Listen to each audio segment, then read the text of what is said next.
నూలులో శతాబ్దాల గౌరవం, పట్టు పరంపరకు ప్రతీక, సంప్రదాయానికి శాశ్వత చిరునామా సఖీ.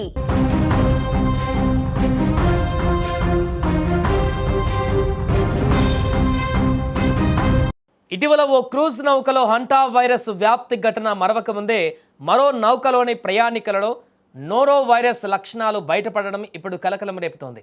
ఉత్తర ఐర్లాండ్ బెల్ఫాస్ట్ నుంచి స్పెయిన్కు వెళ్తున్న అంబిషన్ అనే క్రూజ్ నౌకలో నోరో వైరస్ అనుమానిత లక్షణాలతో 90 ఏళ్ల వ్యక్తి మృతి చెందాడు.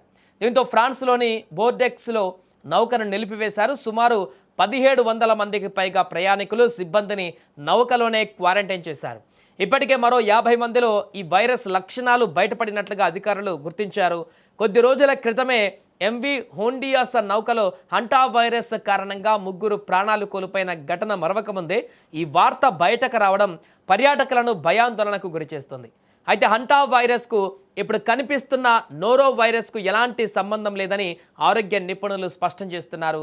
ఇది కేవలం కలుషితమైన ఆహారం మరియు నీటి ద్వారా ఒకరి నుంచి మరొకరికి వ్యాపిస్తుందని వారు వివరిస్తున్నారు.